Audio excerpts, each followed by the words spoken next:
Let me ask you about Saudi-U.S. relations.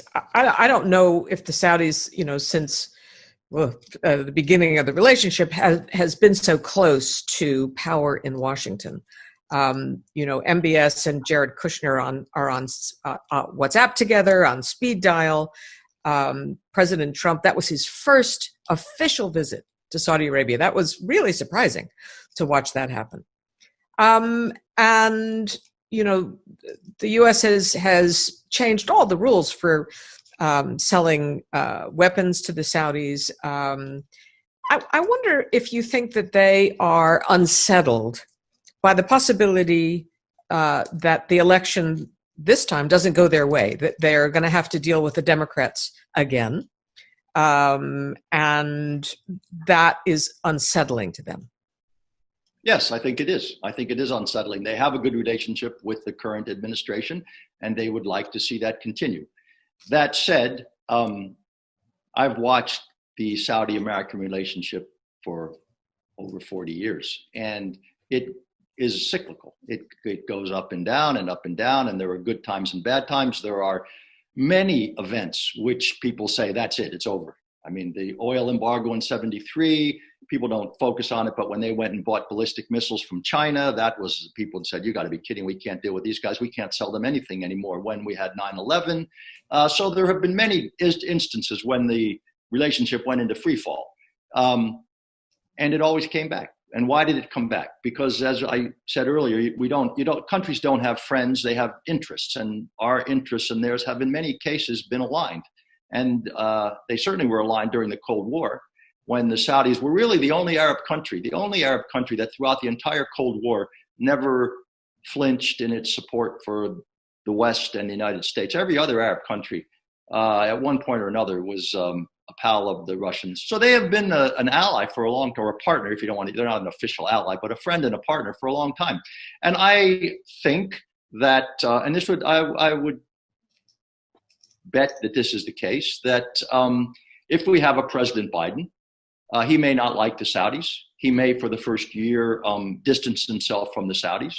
I don't think President Obama ever really liked the Saudis, but he went to Saudi Arabia more than any other president had ever done. And he broke off an important trip to India to go to King Abdullah's funeral. And there were no less than 3 secretaries of state at that funeral to represent all of the previous administrations, or not all of them, but many of them. In fact, I guess there were 4 of them all together, and counting 3 who were former secretaries of state. So that reflects a depth of relationship that goes beyond Republican or Democrat. And I think that will continue regardless of who wins the election. As I said, because we have an interest in the production of oil in a predictable and stable manner, which the Saudis do. And I just comment on that just briefly, because I think people want to know about that. And this is really the heart of why the Saudi-American relationship will continue. The Saudis are the only country, and they produce a lot of oil. They produce a lot of oil cheaply. But there are other countries that can do that as well. What they do, which nobody else does, is they maintain a buffer. They maintain usually about 2 million barrels a day of surplus capacity. That is what makes them valuable. They are the Federal Reserve, the central bank of oil for the planet. And no one else will do that, because it's a political decision, not an economic decision. If the president of Exxon spent $50 billion, which is what it cost them, to drill these wells and then to shut them in and say, we're just going to keep them there for a rainy day, he would be looking for a new job. But the Saudis do that at considerable cost, very significant cost. And then when there's a hurricane in the Gulf of Mexico, when there's a strike in Venezuela, or quite frankly, when the United States decides that we want to put sanctions on somebody, and then all of a sudden the oil price would go through the roof, except no, the Saudis turn on the tap and the price stays relatively stable. They don't control it completely, but they have an ability to manage oil prices. And they do that, and this is the last point I'll make, is not because they like us, but because their interest and ours are aligned.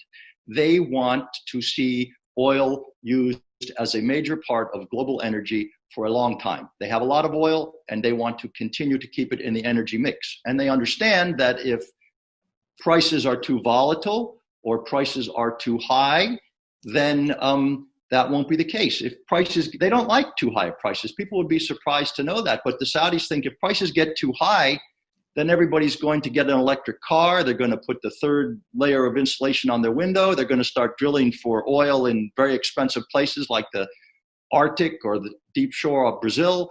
So they don't want people to do that. They want people to buy their cheap oil for a long time. So they have an interest, which is similar to ours.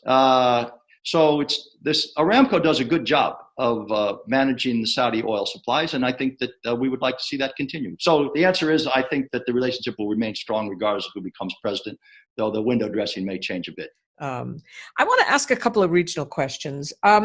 Yemen has always been a puzzle to me. The Saudis are getting nothing out of this war at this point, except a black eye. And I wondered why it's been so difficult to bring it to a close. Let me answer that by giving you a couple analogies with American foreign policy. The United States was not willing to see the Soviet Union put missiles in Cuba 90 miles off our coast. And we were close to going to war with the Soviet Union to stop that. And the Saudis were not willing to allow Iran to establish a foothold on the Arabian Peninsula and put missiles in Yemen, which they have in fact been able to do now, but they thought that was something that they should try to stop. So that's how they got into it. I think it's clear you need to understand that the Houthis are not totally the agents of the Iranians. They don't take all their orders from the Iranians. They have their own legitimate gripes, grievances, agenda, whatever you want to call it.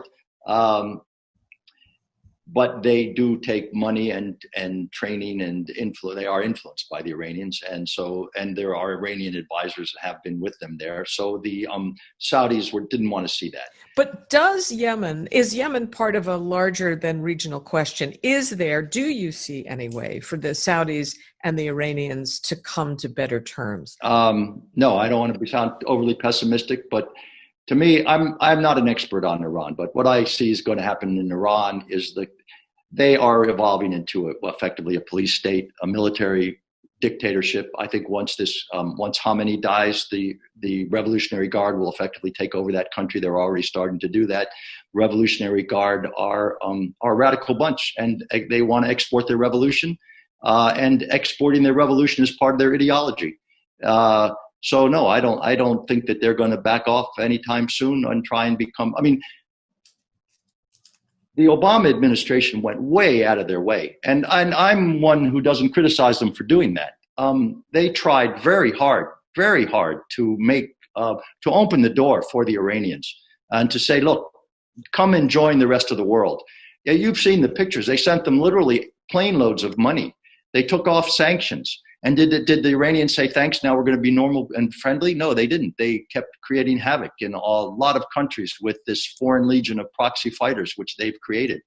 So, and when the Revolutionary Guard take over Iran, which I think they will, as I said, I don't think it's going to get any better. So the answer is no, I don't think the Iranians are likely to come around. In fact, if anything, I think they're going to get worse because, as I say, what's going to come next is not a religious regime, but really just a police state.